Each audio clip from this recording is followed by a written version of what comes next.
important, and the issues that Senator Durbin is talking about as well moving forward are very, very important, and we are committed to moving forward.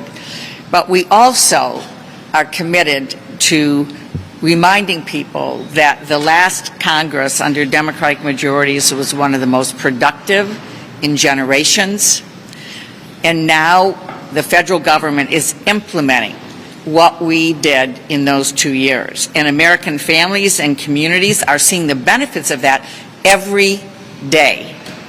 For instance, we're lowering the cost of health care. 2 examples.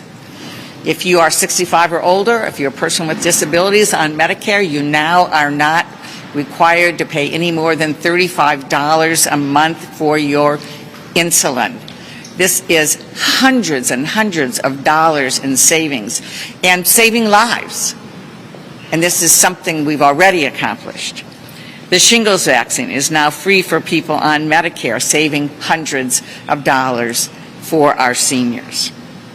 Second, we have the strongest economy in a generation, and we're bringing jobs home. This is very exciting to me as a Michigan manufacturing state, when we see the renaissance in manufacturing and the fact that we are literally bringing jobs home.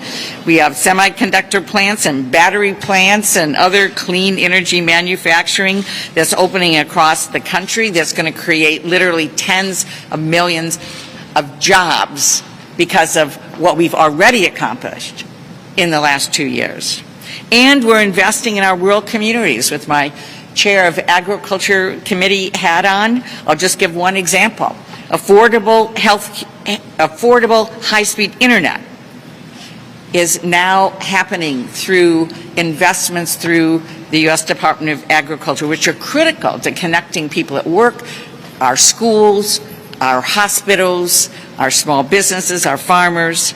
In Michigan, I'm excited to say that homes and businesses and farms in the Upper Peninsula, the northernmost part. Friends, this is serious news. Big changes are beginning to be implemented by Congress. This could affect you, especially if you receive monthly benefits from programs like Medicare, Social Security, and SNAP. Also, friends, I will be announcing 2 winners next Friday for the Walmart gift card giveaway. If you'd like to enter the giveaway, friends, do click and like several of my videos and then comment below the keyword of each video that you watch. My dear friends, the more videos that you comment on, the greater your chances of winning the weekly giveaways. The future of Social Security remains uncertain, forcing people to ask questions like, will Social Security run out? According to the 2022 annual report from the Social Security Board of Trustees, Social Security's cash reserves will be fully depleted by the year 2034. That is 1 year earlier than your 2020 report had indicated. Annual taxes are expected to cover only about 78% of benefits each year after that. And according to Yahoo News, part of the problem can be attributed to longer life expectancies, a smaller working age population, and an increase in the number of retirees. By the year 2035, the number of Americans 65 and older will increase to more than 78 million from about 56 million today. As a result, more Americans will be taking money out of the Social Security system, but there will be fewer people paying into it. That does not mean that the program will run out of money entirely. Payroll taxes are expected to cover about 78% of scheduled benefits. But if the funding gap is not filled, retirees could get lower Social Security payments, or workers might need to pay more into the system. If no changes are made, this is what Social Security could look like in the future. If you plan to rely on the program in the year 2035, keep in mind there is a chance you could receive less in Social Security benefits than you might have expected. If no changes are made to deal with the trust fund shortfall, benefits will have to be reduced by 24.4%.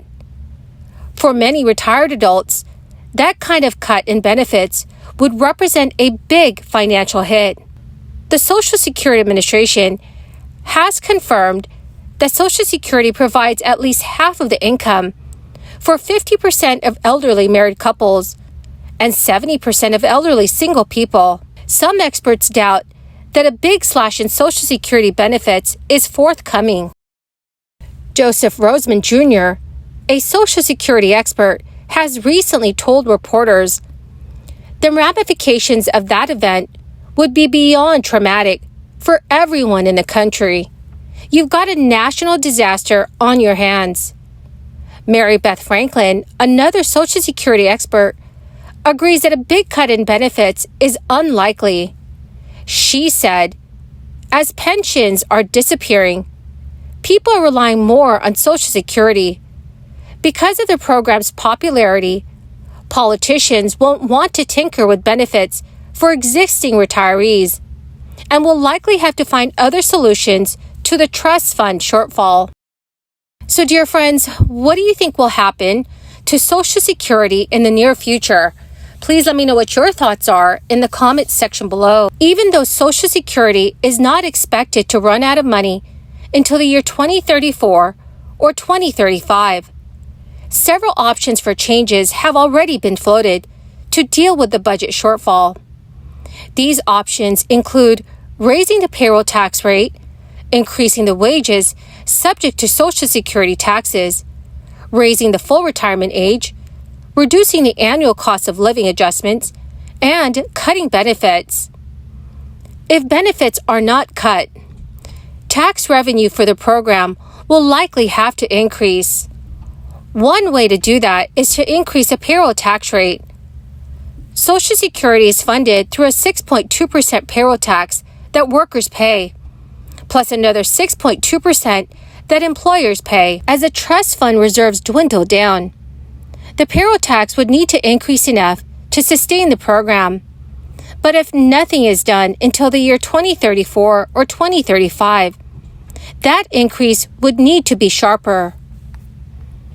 However, some experts do not expect Congress to raise a payroll tax to boost trust fund reserves.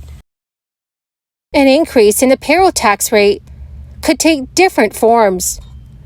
Currently, the total payroll tax is allocated equally between employee and the employer. The tax increase could be allocated equally among employers and employees, or allocated more to the employer.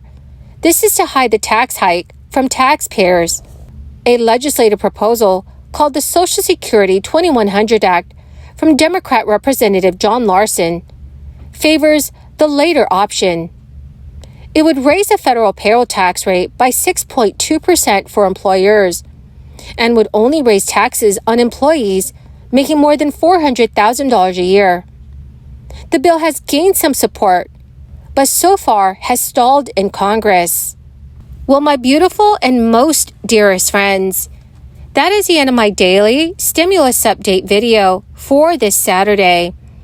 My friends, thank you so very, very much for being here and for being part of this community. To show my appreciation, my friends, I will be announcing 2 winners next Friday for the Walmart gift card giveaway. If you would like to enter the giveaway, all you have to do is click and like several of my videos and then comment below the keyword of each video that you watch. My dear friends, the more videos that you comment on, the greater your chances of winning the giveaways. Thank you and have a wonderful and very blessed weekend.